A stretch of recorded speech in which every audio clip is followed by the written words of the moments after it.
The new tools did not disappear. They became more powerful.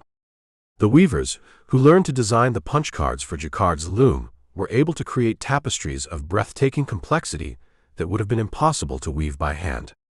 They transitioned from manual laborers to high-value designers. This is your invitation to make that same transition. You do not need to be a computer scientist, a programmer, or a tech person to master Claude. You simply need to be a curious, clear-thinking human being who is willing to learn the grammar of this new digital loom. If you apply the principles in this book, you will stop being a passive spectator of the AI revolution.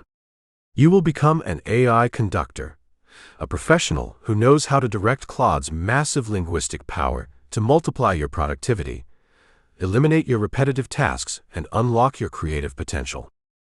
Imagine starting your workday with your inbox already summarized, your research papers analyzed, and your creative drafts neatly outlined. Imagine having a tireless, highly educated partner ready to brainstorm business strategies, write persuasive copy, or debug code at any hour of the day or night.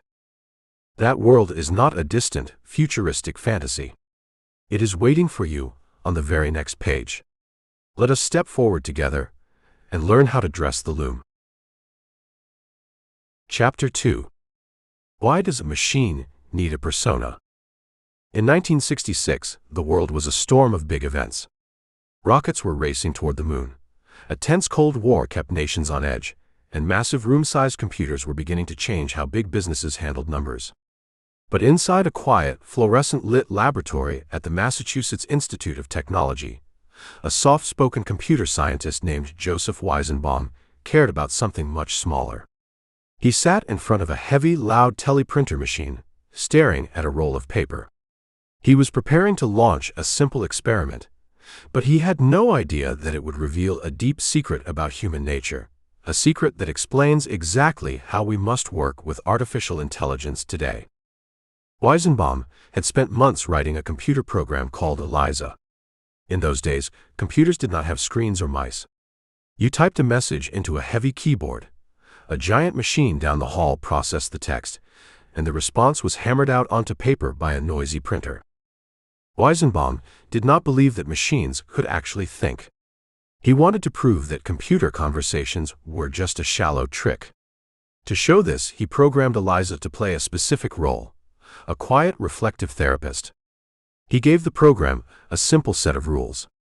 If a user typed a sentence, ELIZA would look for keywords, rearrange them, and spit them back as a question. If a user typed, "I am feeling sad today," ELIZA would look at the word sad and reply, "Why do you think you are feeling sad today?" If the user said, "My mother is angry with me," ELIZA would catch the word mother and say, "Tell me more about your mother." It was a simple, mechanical mirror. Weizenbaum expected his students and colleagues to laugh at how basic the program was. He assumed they would quickly tire of the game and walk away. Instead, something incredible happened. People did not walk away. They stayed for hours.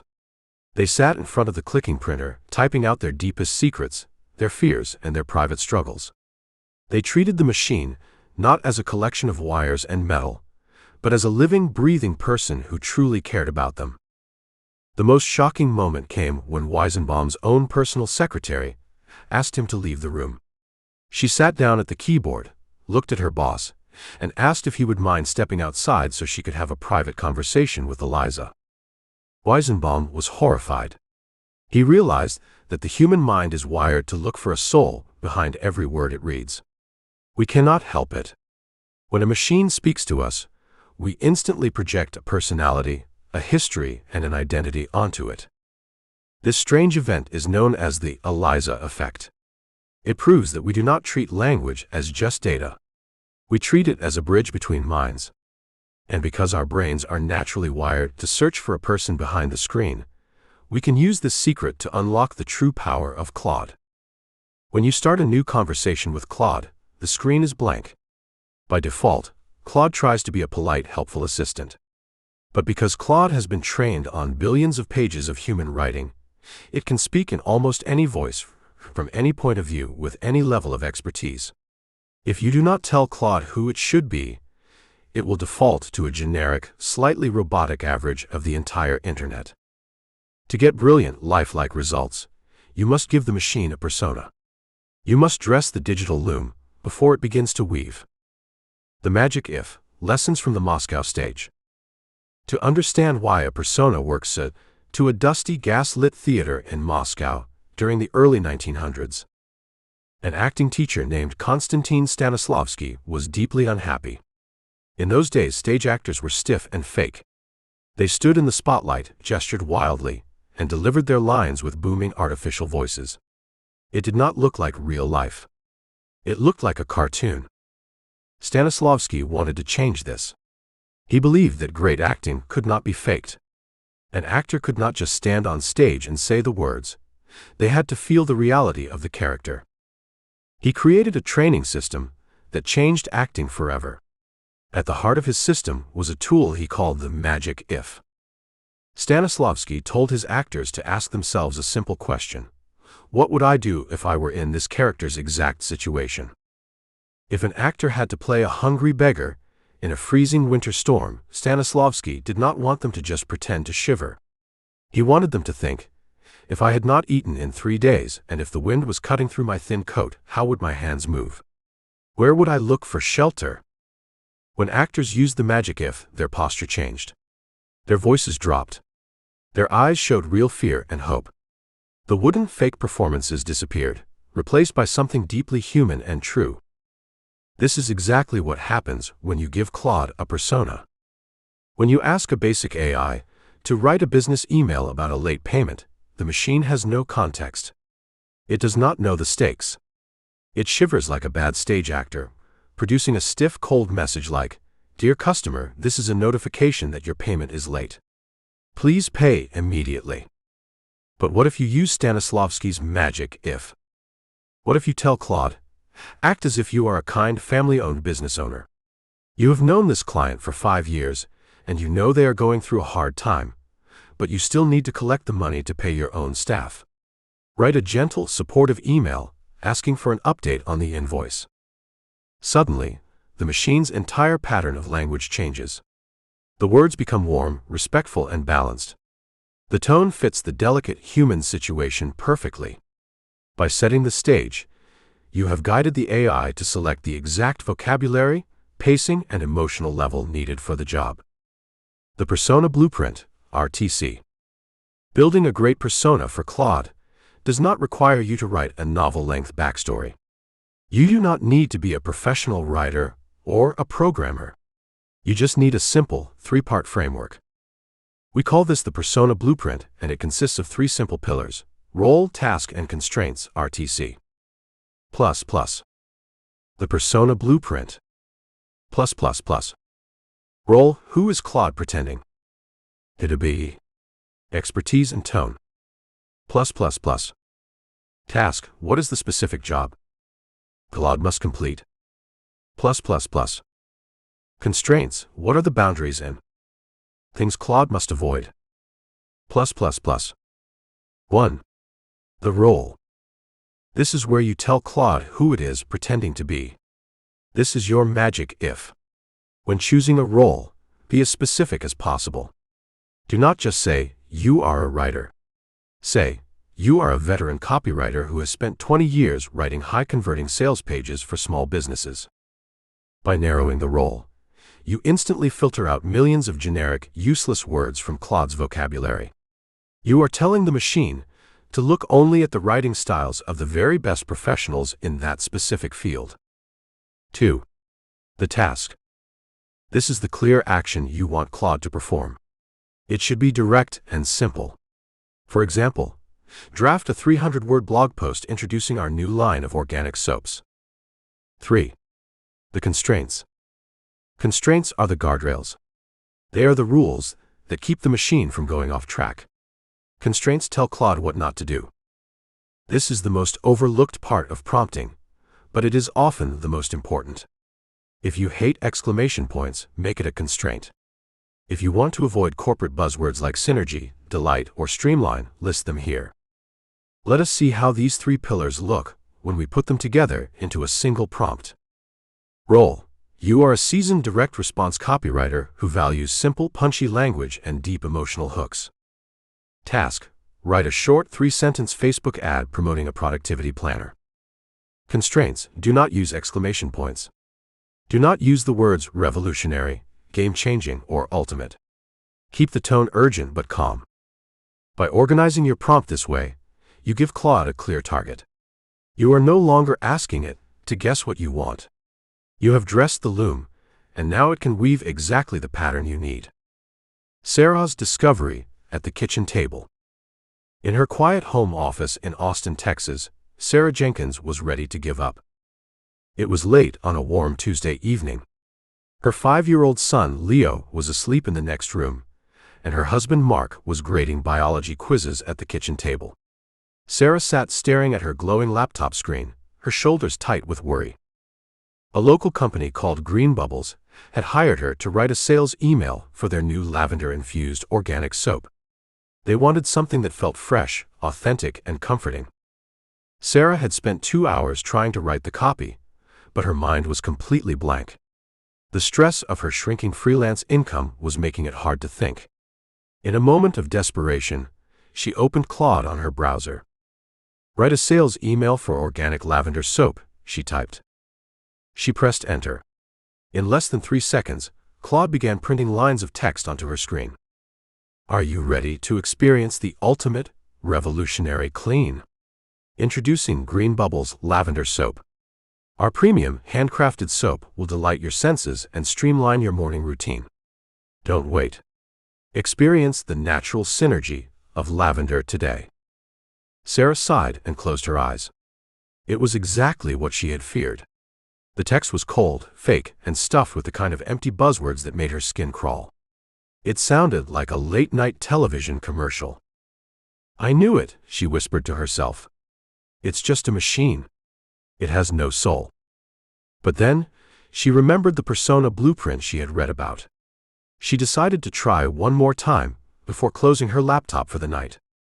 She opened a new chat, took a deep breath, and typed a different kind of prompt. "Less than roll greater than you are Eugene Schwartz, a legendary direct response copywriter. You believe that great advertising doesn't scream at people. Instead, it taps into the quiet unspoken desires they already have. You write with deep empathy, using simple words, short sentences, and vivid sensory details. Less than roll greater than. Less than task greater than. Write a short, intimate promotional email for a local brand called Green Bubbles Lavender Soap. The target audience is busy, overworked mothers who rarely get a single moment of peace during the day. Less than task greater than. Less than constraints greater than. Do not use exclamation points. Do not use corporate words like premium, synergy, ultimate, revolutionary, or streamline. Focus entirely on the physical sensation of a quiet, warm shower at the end of a long day. Keep it under 150 words. Less than constraints greater than." Sarah clicked the send button. She watched as Claude began to respond. This time, the words flowed differently. The sentences were shorter. The tone was completely transformed. "The bathroom door is locked. For the next 5 minutes, nobody is asking you for snacks. Nobody is crying. The house is quiet, and the water is warm.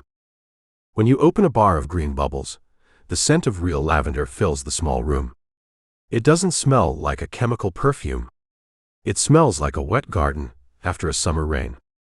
As the warm lather washes away the stress of the day, you can finally breathe. You aren't just washing your hands. You are reclaiming 5 minutes of your life. We made this soap for nights just like this." Sarah sat in absolute silence. A chill ran down her arms. The copy was beautiful. It was simple, respectful, and deeply emotional. It was exactly what she had been trying to write all evening. Claude had not taken her job. It had unlocked her own creative mind by giving her a perfect starting point. She realized that the machine wasn't a cold threat. It was a mirror. If she fed it generic, lazy instructions, it returned generic, lazy text. But if she treated it like a skilled partner, gave it a clear identity, and set wise boundaries, it could produce art. The empathy sandbox. Once you understand how to use the persona blueprint, you can use Claude for things far more interesting than just writing emails. You can create what we call the empathy sandbox. An empathy sandbox is a safe virtual space where you can practice difficult, real-life human conversations before they actually happen. By assigning Claude a specific human persona, you can test your arguments, practice your delivery, and learn how to navigate high-stakes moments without any real-world risk. Think about a difficult conversation you might be avoiding: asking your manager for a raise, dealing with an angry customer who wants a refund, negotiating a contract with a client who keeps pushing your boundaries, delivering tough, critical feedback to a coworker. In the real world, these conversations are terrifying because you only get one chance to get them right. If you say the wrong thing, you might damage a relationship or lose a client. But inside the empathy sandbox, you can practice as many times as you want. Here's how you set up an empathy sandbox prompt. You are my client, Arthur. You run a busy digital agency. You are a tough, no-nonsense businessman who watches every dollar. You like direct communication and hate excuses. I am going to ask you for a 2-week extension on our project deadline because our developer got sick. Play the role of Arthur. Respond to my messages in character. Do not break character. Start by saying, "Thanks for hopping on this call. What's the update on our launch date?" When you send this prompt, Claude will step into Arthur's shoes. It will push back, ask tough questions, and show skepticism, just like a real client would. You can try different approaches. You can see how Arthur reacts if you are apologetic, or how he reacts if you are firm and offer a clear solution. You can pause the conversation at any point and ask Claude to step out of character to give you feedback. How did that argument sound? Did I sound defensive? How could I phrase that better? This is the ultimate evolution of the cognitive assistant. Claude becomes a safe training ground, helping you build the confidence and empathy you need to succeed in your real life. The Startup Experiment: A/B Testing Corporate Personas. To see how much this matters in a business setting, we can look at a study from a small software startup in San Francisco. The company had a major problem. Their small customer service team was completely overwhelmed by hundreds of emails every day. Customers were waiting up to 48 hours for a response, and many were leaving for competitors. The founders decided to use Claude to help draft customer service replies. At first, they kept things simple. They gave their support agents a basic prompt: read this customer complaint and write a helpful reply solving their problem. The results were disappointing. While Claude was fast, the replies felt cold, dry, and highly formal. They sounded like they were written by a giant, uncaring bank. Customers complained that the emails felt robotic, and the support agents spent too much time editing the drafts to make them sound friendly. The founders decided to run an experiment. They split their support tickets into 2 groups for a week. Group A continued using the basic, simple prompt. Group B used a highly structured persona blueprint. They told Claude, less than role greater than you are Sam, a warm, highly resourceful customer happiness lead at a friendly, casual software startup. You value brevity, honesty, and deep empathy. You speak like a helpful neighbor, not a corporate lawyer. Less than role greater than. Less than task greater than read this customer support ticket and draft a clear, 1-paragraph solution. Less than constraints greater than, keep your response under 4 sentences. Use the customer's first name. Never use corporate phrases like, "We apologize for any inconvenience this may have caused," or "Please be advised. If we made a mistake, admit it honestly and explain how we are fixing it." Less than constraints greater than. At the end of the week, the results were clear. The tickets answered using the Group B persona saw a 40% increase in customer satisfaction ratings. The responses were so warm and natural that customers often wrote back just to thank Sam for being so kind and human. Even better, the support agents saved hours of time. Because the persona had built-in constraints and a clear tone, 85% of the drafts were ready to send without a single edit. The team had successfully automated their workflow without losing their company's human soul. Dressing the loom for your own life. Every day, you face tasks that require a different you. When you write an email to your child's school principal, you need to sound respectful and organized. When you write a pitch to a potential business partner, you need to sound confident and strategic. When you write a birthday card to a close friend, you need to sound warm and funny. As humans, we shift our personas naturally without even thinking about it. We use different words, different tones, and different body language depending on who we are talking to. If you want to master Claude, you must teach the machine to do the same. Before you type your next prompt, stop for 10 seconds. Take a breath and ask yourself 3 simple questions. Who do I need Claude to be right now to get the best result? What is the exact, single task I need completed? Where are the boundaries? What should the machine avoid saying or doing? Once you start thinking this way, the blank white box of the chat screen will no longer feel empty or intimidating. It will feel like an open stage, waiting for you to call up the perfect actor for the job. But giving Claude a persona is only the first step. To truly control this digital loom, you must learn the exact grammar of how to speak to it. You must learn how to structure your prompts with precise shapes, symbols, and instructions so that the machine never gets confused, even when handling massive amounts of information. How do we write these perfect scripts?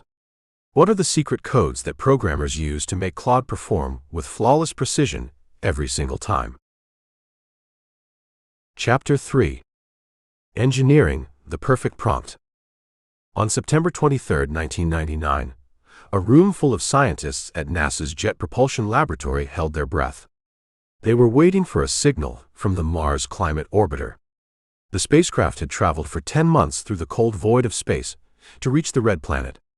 It was designed to study Martian weather and act as a radio relay for future missions. The plan was simple. The spacecraft would fire its main engine to slow down and slip into a safe orbit. As it passed behind the planet, the radio signal went silent. This was expected. The scientists waited for the spacecraft to emerge on the other side. 10 minutes passed. Then 20. Then an hour. The silence stretched on, heavy and cold. The Mars Climate Orbiter never called home. It had dipped too deep into the Martian atmosphere, where the friction and heat ripped it apart and burned it to ash. A $327 million spacecraft was gone in an instant. The post-mortem investigation did not find a broken engine, a failed battery, or a stray asteroid. The disaster was caused by a simple, unspoken assumption. A team of engineers in Colorado had programmed the spacecraft's ground software to calculate thruster data using imperial units, pound-seconds. Meanwhile, the navigation team in California expected the computer to receive that data in metric units, newton-seconds. The computer did exactly what it was programmed to do. It read the numbers perfectly.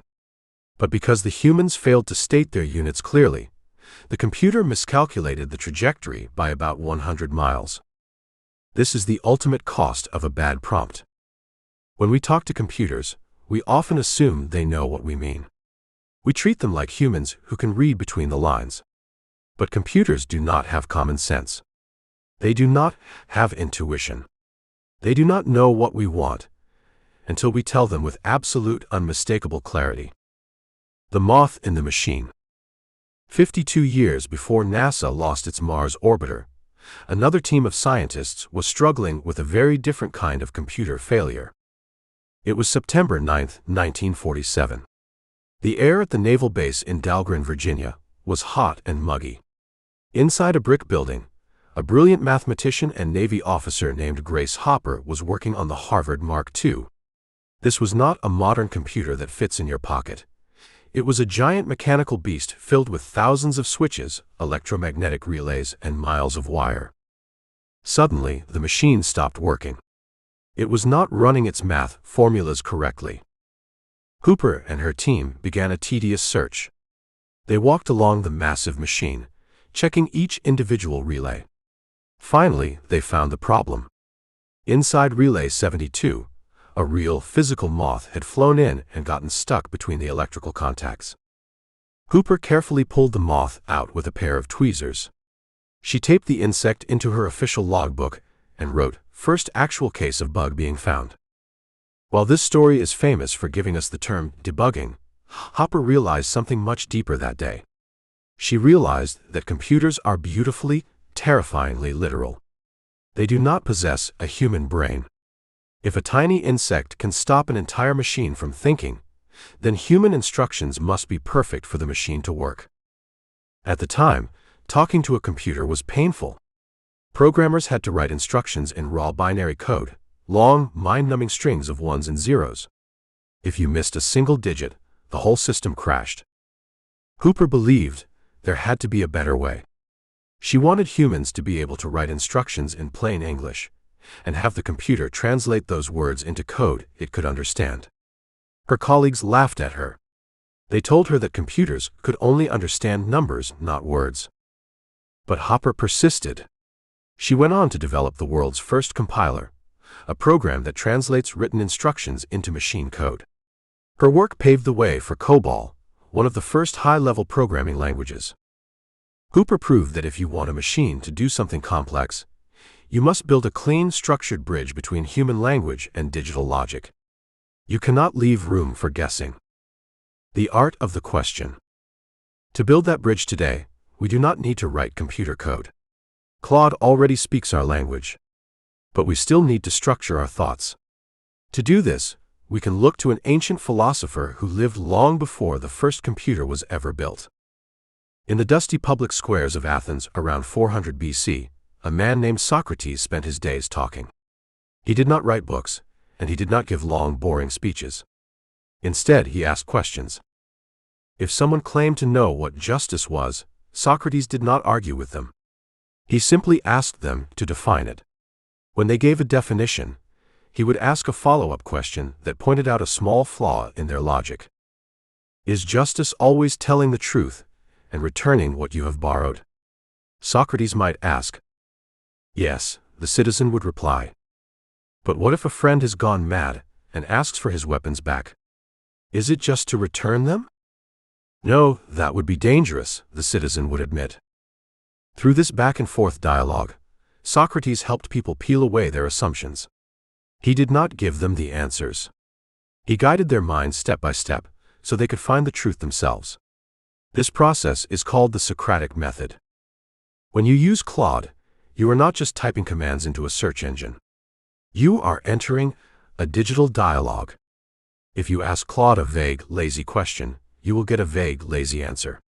But if you guide Claude's reasoning step by step, just like Socrates guided his students, you will unlock its true power. The coffeehouse breakthrough. Sarah Jenkins sat at a small, cluttered table in the corner of Flight Path Coffeehouse. The air was thick with the smell of roasted espresso beans and the low hum of conversation. Her coffee had gone cold an hour ago.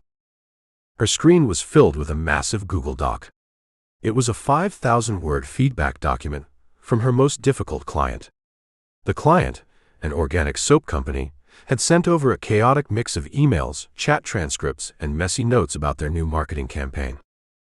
The feedback was full of emotional outbursts and contradictions. One line read, "This needs to be more exciting." The next paragraph said, "Make it sound more serious and professional." There were spelling errors, broken links, and vague complaints about the tone. Sarah felt a cold knot of panic in her chest. Usually, sorting through this mess would take her an entire afternoon of stressful reading. She had to launch the campaign tomorrow, and her energy was running dangerously low. She opened Claude on her laptop. She wanted to see if this AI helper could actually do the heavy lifting. She copied the messy client notes, pasted them into the chat box, and typed, "Summarize this feedback and tell me what to do." She hit enter. Claude processed the text for a second and then spit out a long generic list of bullet points. The advice was incredibly obvious. Make the writing more exciting. Keep the tone professional. Fix any mistakes. Sarah sighed and leaned back in her chair. This is useless, she thought. It is just repeating my client's contradictions back to me. AI cannot help with real, messy human problems. She was ready to close the tab and start the grueling work by hand. But then she remembered what her friend Dave had told her about structuring prompts.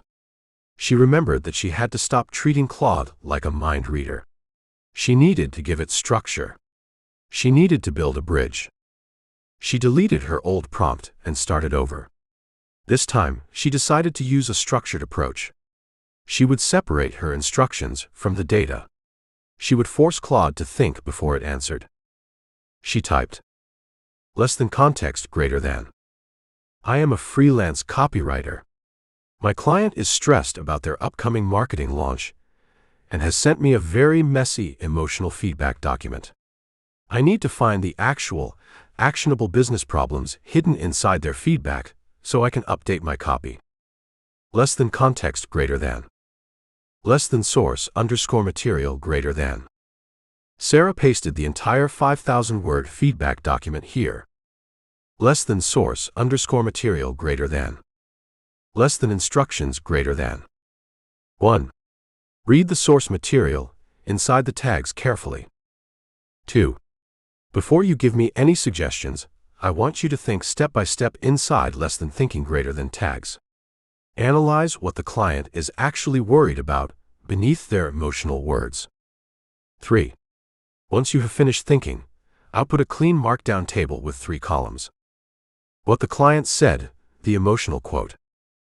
The real business problem, the underlying issue. Suggested copywriting solution, how I should fix the text. Less than instructions greater than. Sarah held her breath and clicked the send button. On the screen, a small box labeled less than thinking greater than appeared. Inside, Claude began to write, but it wasn't writing to Sarah. It was talking to itself, analyzing the text step by step. The client says the text needs to be more exciting, but also more serious. Looking at section 3 of their feedback, they mention their customers are not clicking the checkout button. The real issue isn't the excitement of the words. It is that the call to action button is buried at the bottom of the page. They are anxious about sales, which makes them criticize the tone.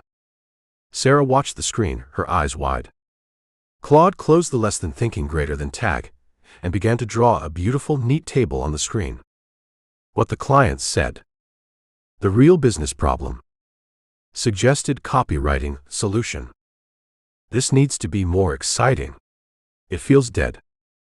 The call to action buttons are hard to find on mobile devices, causing low conversions. Move the Buy Now button above the fold. Rewrite the button text from Submit to Get Your Organic Soap Today. Make it sound more serious. This is a real business. The client is worried that customers won't trust their organic ingredients.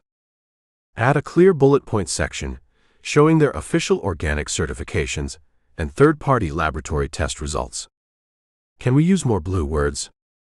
The client wants to emphasize their eco-friendly, ocean-safe packaging. Use words like ocean-friendly, pure, biodegradable, and restorative in the product description. Sarah stared at the table. The knot in her chest dissolved. In less than 60 seconds, Claude had peeled away the noise, the anger, and the contradictions. It had found the exact business problems that Sarah needed to solve. It didn't just summarize the mess, it translated it into a clear professional action plan. This is incredible, Sarah whispered to herself. She copy-pasted the table into an email, drafted a polite reply to her client explaining the new strategy, and realized she had just saved herself 3 hours of stressful work. She wasn't just using a tool, she was collaborating with a partner. The secret code, XML tags. Why did Sarah's second attempt work so beautifully, while her first attempt failed?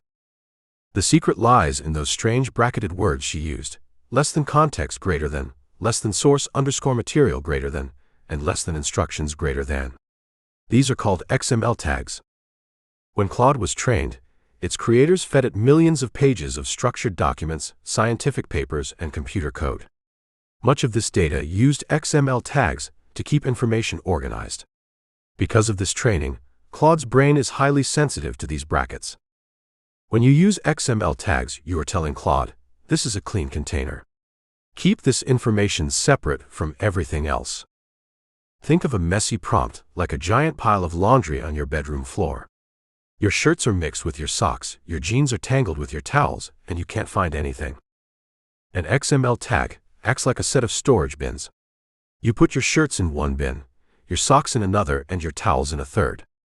Now, anyone can walk into the room and instantly find exactly what they need. When you paste a massive document into Claude and just write "summarize this," Claude can easily get confused. It might mistake your instructions for part of the document you pasted. But when you wrap your document in less than source underscore material greater than tags and your rules in less than instructions greater than tags, Claude sees a clear, beautiful map. It knows exactly where the data ends and where the rules begin. Here are the most common XML tags you can use to organize your prompts. Less than context greater than. Tell Claude who you are, what your goal is, and why you are doing this. Less than source underscore material greater than. Paste the raw data, emails, articles, or reports you want Claude to read. Less than instructions greater than. Write your numbered, step-by-step rules for what Claude must do. Less than output underscore format greater than. Describe exactly how you want the final answer to look. A table, a bulleted list, an email draft, etc. You do not need to use special computer terms inside the brackets. You can name your tags anything you want. You could use less than messy underscore emails greater than, less than brand underscore guidelines greater than, or less than my underscore secret underscore ideas greater than. The only rule is that you open the tag with brackets, like less than rules greater than, and close it with a slash, like less than rules greater than. The chain of thought power up. There is one more secret weapon that Sarah used in her coffeehouse breakthrough. She told Claude to think step by step inside less than thinking greater than tags. In the world of computer science, this is called chain of thought prompting. When we ask humans a difficult question, we don't expect them to blur out the answer in half a second. If you ask a financial planner how to invest your life savings, you want them to sit down, look at the numbers, sketch out some ideas on a notepad, and then give you their recommendation. If they just shout "buy gold" the moment you finish speaking, you would run out of their office.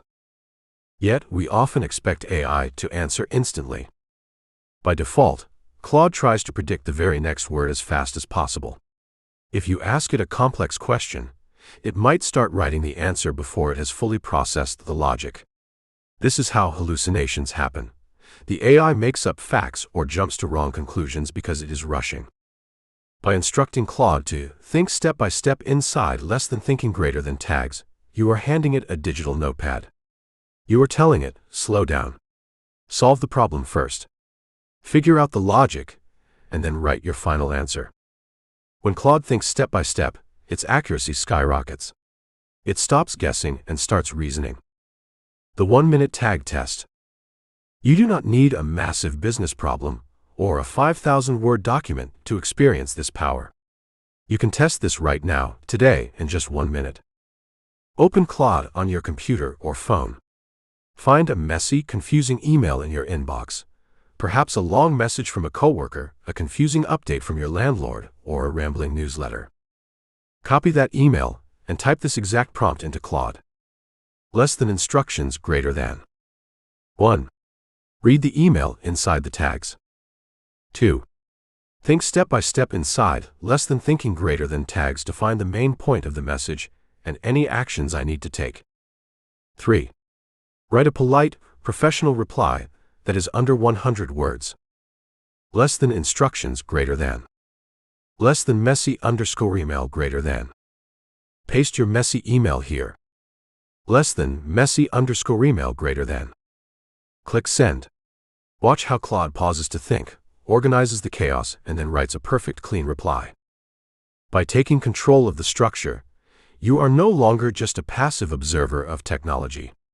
You are the architect of the conversation. You are the digital weaver, threading language into beautiful, useful patterns, just as Grace Hopper and Socrates did so long ago. Chapter 4. 3 Pillars of Contextual Precision. Arthur stared at his computer screen. The clock in the bottom corner of his monitor showed 6:15 p.m. The office was quiet. Most of his coworkers had already gone home, but Arthur was trapped under a mountain of digital paper. His company, a regional shipping firm, had just hired a new director named Mr. Henderson. Arthur was given a giant task: summarize the last 6 months of delivery delays, customer complaints, and truck repairs. The files were a mess. Arthur had 3 massive PDF documents, a giant spreadsheet with thousands of rows, and 50 long, angry emails from store owners who had received their packages late. Earlier that afternoon, Arthur had felt a spark of hope. He had heard about Claude, the new AI assistant. He thought he could simply dump all this information into the chat box and ask for a quick summary. He dragged the heavy files into the window, typed a quick line, and clicked submit. Read all of this and write a report showing me what went wrong and how we can fix it. Arthur waited, holding his breath. But the result was a disaster. Claude gave him a short list of generic shipping tips. It said things like, make sure drivers are on time and keep customers happy. It completely missed the specific fuel pump issue that had ruined 3 trucks in May. It ignored the major storm that had shut down the highway in April. The AI had looked at everything, but it had understood almost nothing.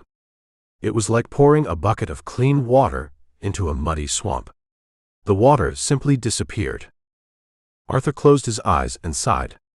He felt a deep, heavy frustration in his chest. Was this technology just another overhyped toy? Or was he simply doing it wrong? The genius, WHO, juggled on a unicycle. To understand why Arthur's prompt failed, we have to travel back in time to the year 1948. We find ourselves in a quiet laboratory in Murray Hill, New Jersey. This was the home of Bell Labs, the famous research center for the nation's telephone system. Inside a small office sat a quiet, thin man named Claude Shannon. He was a playful genius.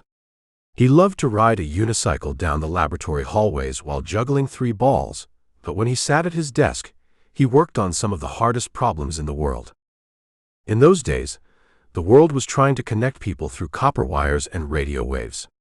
But there was a constant, frustrating enemy: noise. When you spoke into a telephone, your voice was turned into an electrical signal.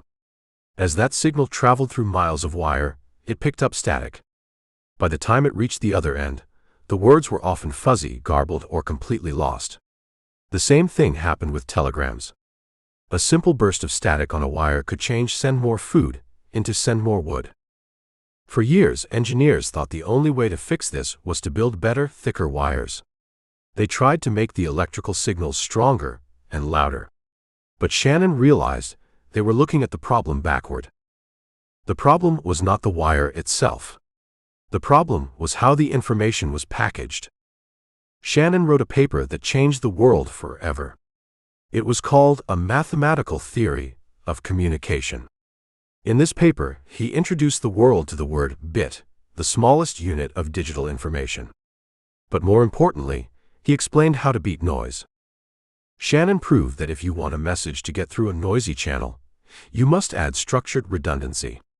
This means you need to give the receiver helpful clues and extra context around the core message. Think of it this way. If you hear someone shout the single word bat through a noisy room, you might not know what they mean. Did they say bat, cat, or hat? Do they mean a baseball bat or the flying animal? But if they say the black bat flew out of the dark cave, you know exactly what they mean. Even if the static drowns out the word bat itself, your brain can fill in the blank because of the surrounding words. The extra words are not wasted. They are structured context that protects the core message from being lost in the noise. Shannon showed that by organizing your context, you can send a perfectly clear message through the noisiest channel in the world. The problem of digital static. When we talk to Claude, we are dealing with our own kind of digital noise. Claude has a massive short-term memory. This memory is called the context window. It can hold hundreds of pages of text at one time. This is a superpower. It means you can upload whole books, long lists of code, or massive business reports. But just because Claude can hold all that information does not mean it automatically knows what to focus on. If you dump a giant pile of raw data into Claude without any structure, you are creating static. The core instructions, the things you actually want Claude to do, get lost in the noise of the data. This is exactly what happened to Arthur. He threw thousands of words at the AI and asked a vague question. His instructions were drowned out by the sheer volume of delivery logs and emails. To get perfect results, we must become like Claude Shannon. We must organize our information so the signal stands out from the noise. We do this by using the 3 pillars of contextual precision. The first pillar, relevance. The easiest way to ruin a prompt is to give Claude information it does not need.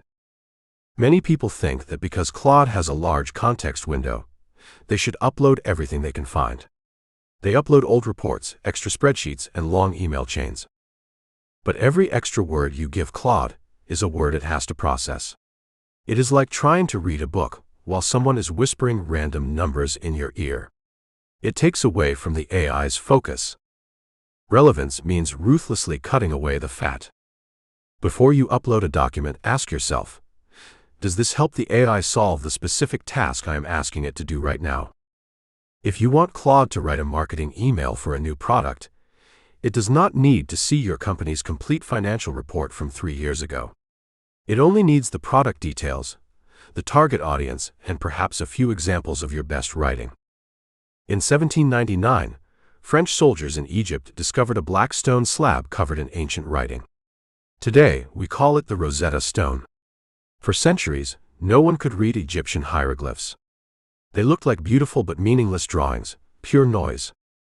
But the Rosetta Stone contained the same message written in 3 different languages, hieroglyphs and everyday Egyptian script and Greek.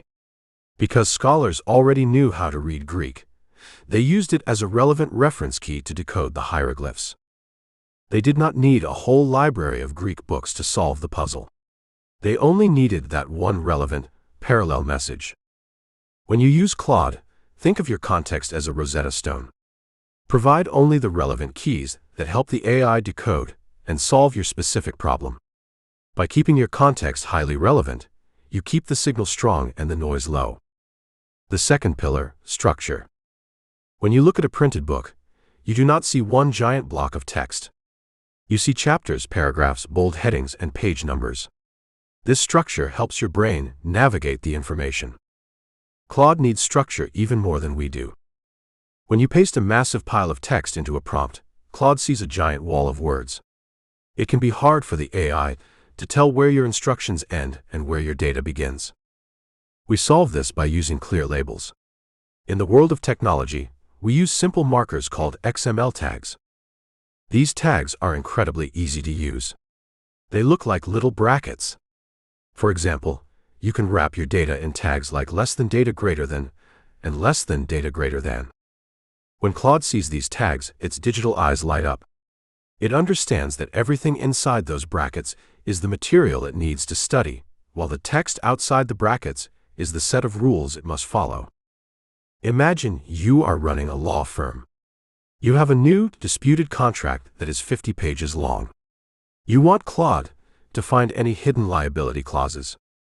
Instead of pasting the contract into the chat box with a simple question, you structure it like this. Less than instructions greater than. Read the contract provided below.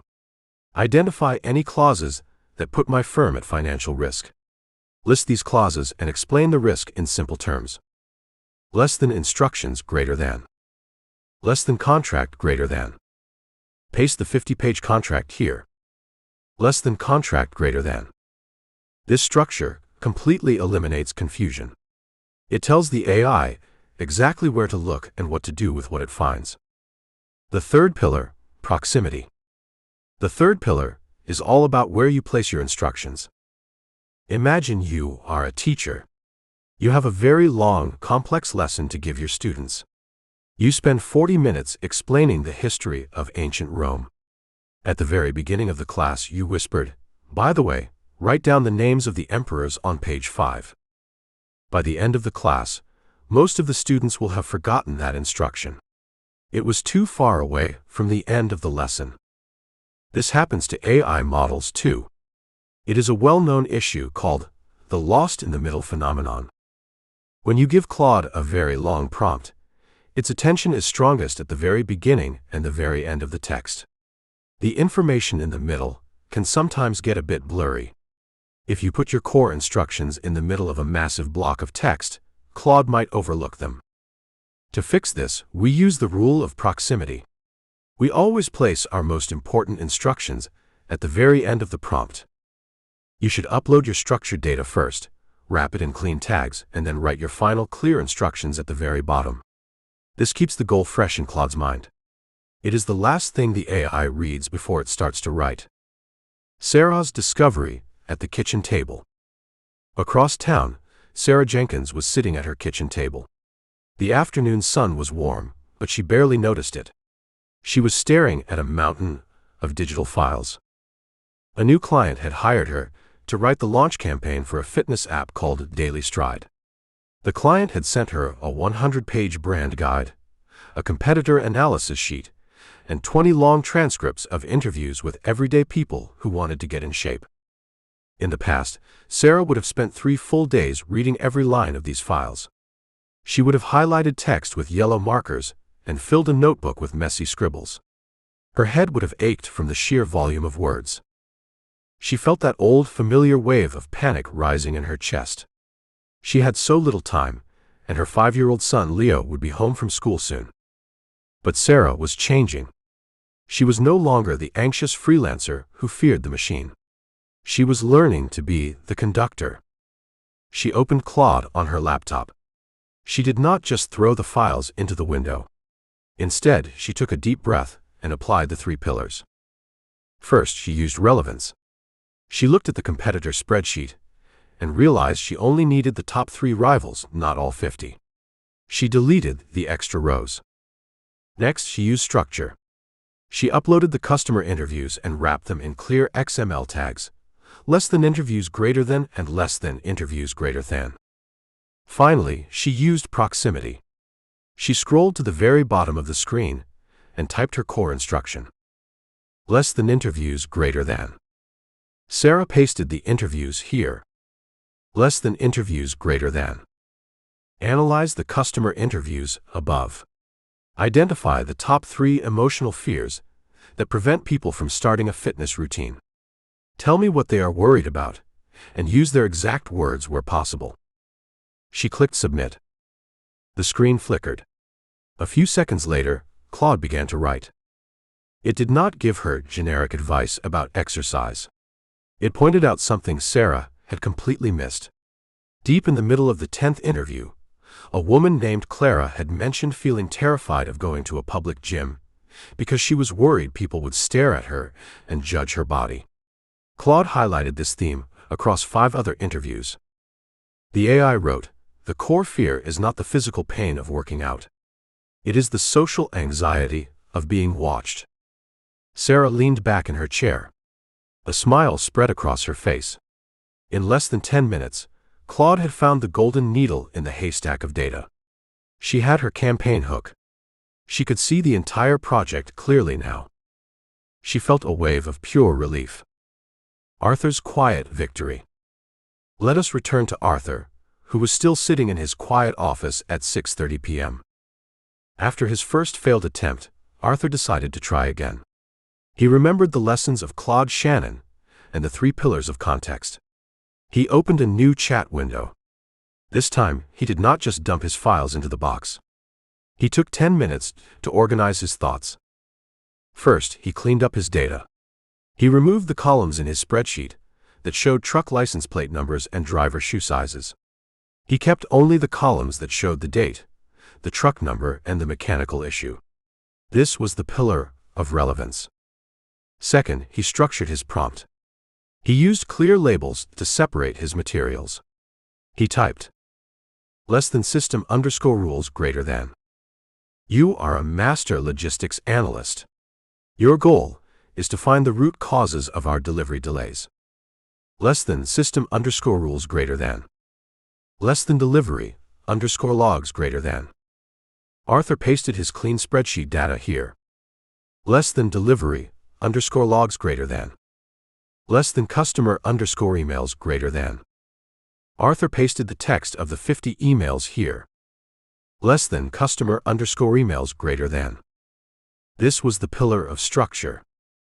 Finally, he went to the very bottom of the prompt to write his instructions. This was the pillar of proximity. He typed, "Analyze the data above step by step. Write a clean, professional report for our new regional director. 1. List the top 3 reasons for our shipping delays. 2. Identify any recurring mechanical failures. 3. Provide 3 simple, low-cost recommendations to fix these issues next month." He hit the send button. This time, the result was completely different. Claude did not give him generic advice. It produced a beautifully organized report. It showed that 40% of the delays in May were caused by a specific highway construction project near their main warehouse. It pointed out that 3 different trucks had broken down because of a faulty fuel pump model that was installed during their spring tune-up. It even drafted a polite email Arthur could send to the repair shop to demand a free replacement for those pumps. Arthur stared at the screen. The report was better than anything he could have written in 3 days of hard manual labor. It was professional, highly accurate, and completely clear. He saved the report to his desktop, shut down his computer, and stood up. He grabbed his coat. As he walked out of the office, the clock on the wall showed 6:50 p.m. For the first time in months, he was going to make it home in time to have dinner with his family. He felt a deep sense of calm. The mountain of paper was gone, turned into an asset by the power of structured context. Your precision checklist. You can achieve the same sense of calm and control in your own work. Whenever you are about to paste a large amount of information into Claude, pause for a moment. Do not hit the submit button right away. Follow this simple checklist to ensure your context is precise. Strip the noise. Delete any text, columns, or files that do not directly help with the current task. Keep your inputs lean and focused. Label the elements. Use brackets or simple tags like less than context greater than or less than data greater than to show Claude where the source material begins and ends. Command at the end. Place your actual instructions, what you want Claude to build, write, or analyze, at the very bottom of the prompt. By masterfully controlling the context window, you stop treating Claude like a messy search engine and start treating it like a precise, high-performance intellectual partner. You dress the digital loom with care, and in return, it weaves exactly the pattern you desire. Chapter 5. The day the blank page disappeared. He had less than 3 weeks to prove his machinery worked, or his primary financial backer would seize his workshop, his tools, and his life's work. The year was 1450. In the city of Mainz, Germany. Johannes Gutenberg was deeply in debt. He had borrowed a massive fortune of 800 guilders from a wealthy businessman named Johann Fust. If Gutenberg could not produce a perfect, uniform copy of the Bible using his strange new invention, he would face total ruin. The pressure inside the small, soot-covered workshop was suffocating. Scribes and copyists in the city watched Gutenberg with open anger. For centuries, books had been written by hand, one slow letter at a time, by holy monks. The scribes believed Gutenberg's machine was an insult to their sacred craft. They whispered that he was working with dark forces. Gutenberg's challenges were not just social, they were physical. He was trying to do something that had never been done in Europe. He had to create thousands of tiny metal letters that could be rearranged to print different pages. Every single day brought a new failure. The first metal letters he made out of lead were too soft.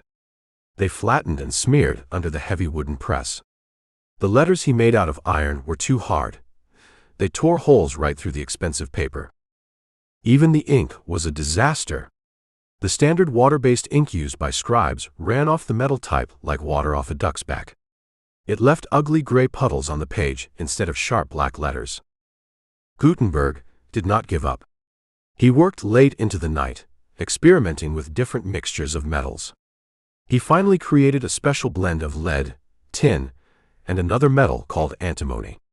This alloy melted easily, but cooled into a hard, durable letter that could take heavy pressure without breaking.